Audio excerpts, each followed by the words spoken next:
एक और PYQ of quadratic form, ठीक है। Reduce the matrix to quadratic form already given. You have to reduce it into an canonical form. Canonical form का मतलब normal form होता है जहां पे डायगोनल में 1 1 1 होना चाहिए, अगर डायगोनल में 0 हो गया तो कोई दिक्कत वाली बात नहीं है, ठीक है। बाय कॉन्ग्रेट ट्रांसफॉर्मेशन, सबसे पहले आप क्या करेंगे, इसको मैट्रिक्स के फॉर्म में लिखेंगे, करेक्ट है।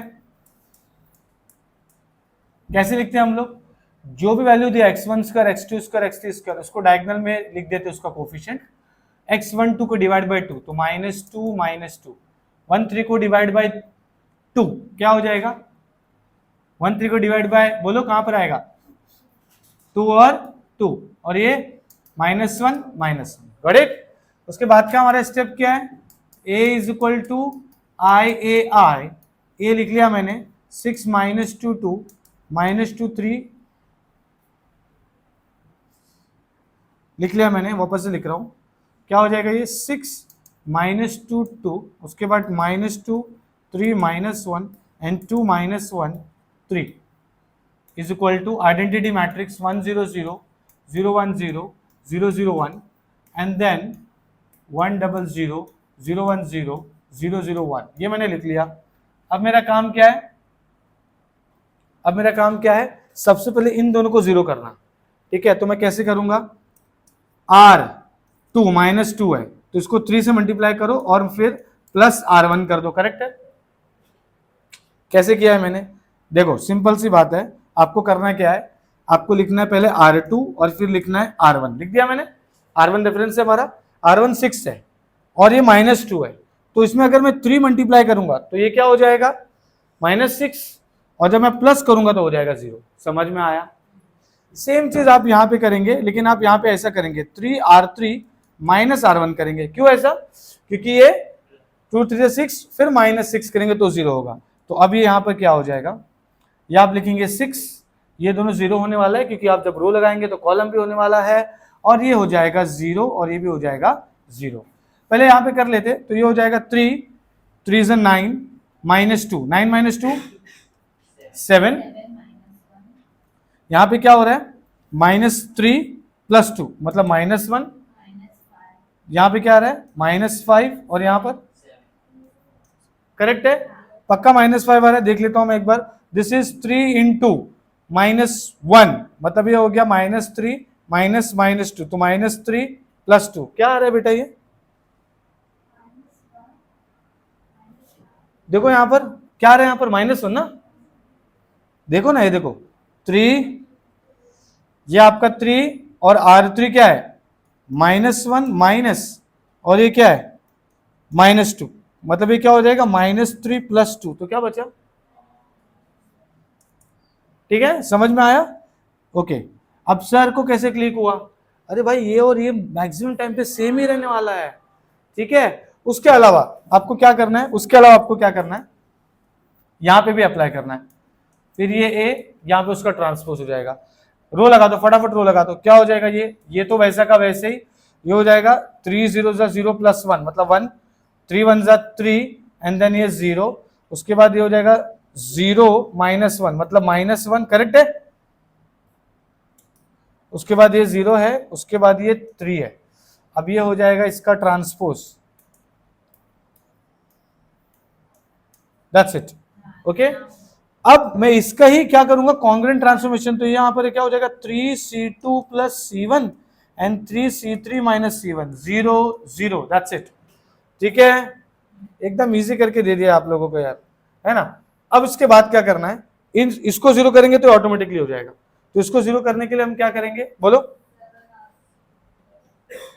हाँ क्या हो जाएगा 7 क्या रहेगा R3, क्योंकि 7 × -1 इज -7 एंड प्लस R2 तो 0 हो जाएगा, ओके। तो अब ये क्या हो जाएगा बच्चों, ये हो जाएगा 6 0 0, है ना, ये हो जाएगा 0 7, ओके, और फिर इसको लिख लेंगे,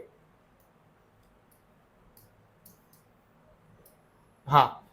तो ये क्या होने वाला है, देखो आपने क्या किया, इसको आप रो ट्रांसफॉर्मेशन लगाने वाले, तो ये क्या हो जाएगा 0, है ना, 0, ओके, एंड 7 7 जा 49 -1 कितना हो गया ये 48, और एक कॉलम से 0 हो जाएगा, तो ये हो जाएगा 7 C3 + C2, गॉट इट। अब मुझे यहां पे लगाना है सेम चीज 7 R3 R2, मतलब मैं R2 मेरा रेफरेंस है तो मैं वैसा का वैसे ही रखूंगा। अब मैं लगाऊंगा ये, तो 7 × -1 -7 +1 तो -6, ठीक है। उसके बाद क्या है 0 और 0 है, तो क्या हो रहा है ये 0 ना, 0 और ये 3 है, सॉरी R2 लेना है, बराबर R2 लेना है, राइट। तो ये क्या हो जाएगा 0 + 3, करेक्ट है। अरे हाँ या ना, अरे R2 ले रहे हैं ना आप, तो R2 ले रहे हैं और R3 है, तो 7 0 0 + R2, फिर अभी यहाँ पे 7 3 21 + R2, तो ये क्या हो जाएगा 21। समझ में आया। देखो ऐसे छोटे मिस्टेक्स होते हैं, तो आप 4-5 सम प्रैक्टिस कर लोगे ना तो आ जाएगा, ठीक है। अब ये क्या हो जाएगा, इसका ये कर दो, तो हो जाएगा 1 1 -6 0 3 3 0 0 21। अब डायगोनल में जो है वो है, तो अब क्या करते हैं आप यहाँ पर R1 डिवाइड बाय √6, तो C1 divide by √6, R2 divide by √7, तो C2 divide by √7, R3 divide by √48, तो C3 डिवाइड बाय √48। ज्यादा सोचने का नहीं, सीधा डायगोनल पे हो गया 1, है ना। अब ये क्या है बेटा, या R1 डिवाइड बाय √6, तो 1/√6 0 0, उसके बाद है R2, मतलब ये हो जाएगा 1/√7 3/√7, और ये 0 हो गया, बराबर। उसके बाद क्या होगा -6/√48, और यहां पर 3/√48 एंड 21/√48, करेक्ट है इतना। अब क्या कर देंगे इसको क्या कर देंगे ए, हाँ इसका ट्रांसपोज, करेक्ट है। तो ये हो गया 1/√6 1/√7 -6/√48। उसको आप कैलकुलेटर में रिड्यूस करना चाहे तो कर सकते हैं, ठीक है। उसके बाद क्या है बेटा 0 3/√7 एंड 3/√48, बराबर। उसके बाद 0 0 21/√48। तो आपको पता है कि आपको क्या मिल गया, ये y1 का स्क्वायर y2 का स्क्वायर प्लस y3 का स्क्वायर हो गया, ट्रांसफॉर्म्ड बाय x = py। तो x1 क्या आ रहा है 1/√6 y1 plus 1/√7 y2 minus 6/√48 y3। समझ में आ रहा है। वैसे हम x2 ले लेंगे, x2 क्या आएगा 3/√7 y2 plus 3/√48 y3, and x3 क्या हो गया 21/√48 y3। दैट्स इट, लिख दिया खाली जैसे हम लोग लिखते हैं, ओके। अब हमारा काम क्या है, रैंक, इंडेक्स, वैल्यू, क्लास, बराबर। रैंक क्या है इसका, रैंक 3 है, इंडेक्स 3 है, सिग्नेचर 3 है, नंबर ऑफ पॉजिटिव स्क्वायर ना, माइनस नंबर ऑफ नेगेटिव तो है ही नहीं, और आपका क्लास क्या होगा इसका पॉजिटिव डेफिनिट। दैट्स इट, ये है पूरा सम।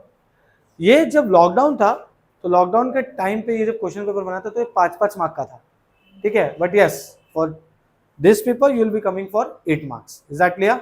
समझ में आया? ओके जैसा है वैसे ही सॉल्व किया, कुछ इसमें नया नहीं है, स्टेप्स फॉलो किया है, उसको सॉल्व करके आंसर लेके आए, समझा?